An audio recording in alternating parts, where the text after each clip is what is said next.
I-summarize po natin ang mga kaganapan nung pinakahuli at pangatlong pagdinig ng Blue Ribbon Committee nung ako po ay hindi pa tinatanggal bilang chairman. Siguro po yung maraming sumubaybay sa atin, malalaman ninyo na napakamalaman po ng mga pangyayari. Unang-una po ay lumitaw po si Representative Toby Chanco na doon ay na-establish po natin na talaga pong yung mga insertions, ito po yung paniningit, pagsingit po nila ng mga proyekto ay sila lamang po talaga ang ma-influensyang nakakagawa nito. Binanggit po niya yung pangalan ni Saldico sapagkat nung ibigay po niya yung nilalaman ng USB, sang-ayon na rin po sa kanyang nakalap na impormasyon na binigay din po sa House of Representatives. Talaga pong pangalan ni Representative Saldico ang napakarami po na siya yung nakapag-park. Yun nga po ang ginagamit nilang termino ngayon, parada at saka sagasa. Ibig sabihin po ng parada, nakakapagparada sila ng mga proyekto na may kinalaman naman po, kinakasangkapan din nila yung mga lokal na representative sa lugar. Yung iba, yung sagasa naman po, ay mas matindi po yun. Talagang ipapark nila doon sa ayaw mo at sa gusto. So napatunayan po nung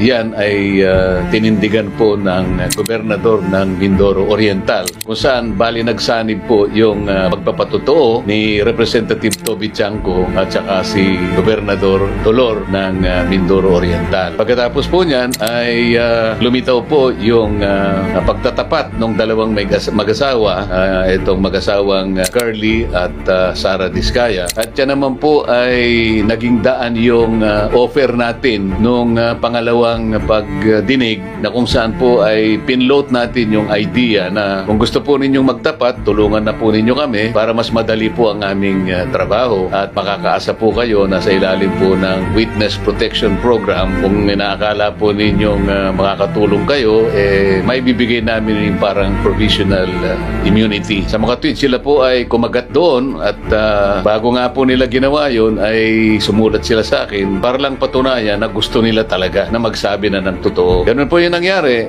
Sila ay tumestigo, binasa nila yung kanilang salaysay na mag-asawa at doon nga po ay lumitaw, meron pong 17 miyembro ng mababang kapulungan ang kanilang ipinagtapat na di umano ay kasangkot nga po dyan sa kung paano po nagagawa yung pagpapatupad ng flood control project.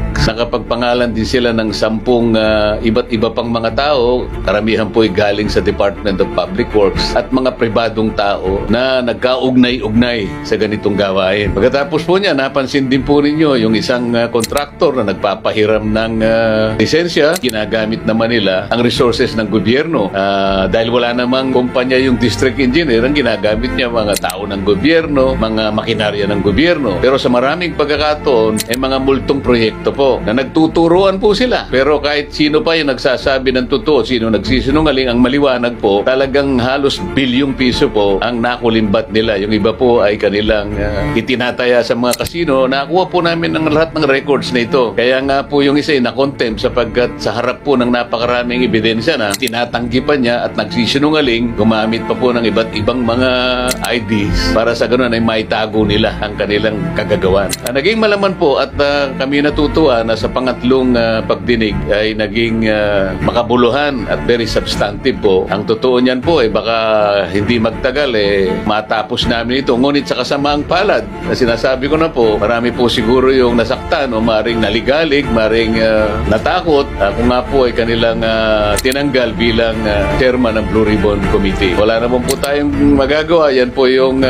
prosesong naganap. Kamakailan lang. Parang ilang araw lang ang nakararaan. Ngunit bago ko po binitawan yun, ay pinaintindi ko po na yung pong nagawa na namin ay sana huwag ninyong buburahin. Sana kung sino man yung bagong liderato na tutupad sa tungkulin bilang chairman ng Blue Ribbon Committee, ipagpatuloy niya mula dun sa aming iniwanan sapagkat kami po may direksyon. Hindi ko po alam sila kung merong direksyong pinatutungan. Sana naman po meron para sa kabutihan po ng ating bansa. Huwag po kayong malulungkot. Nagkikita-kita pa rin po tayo. Salamat po.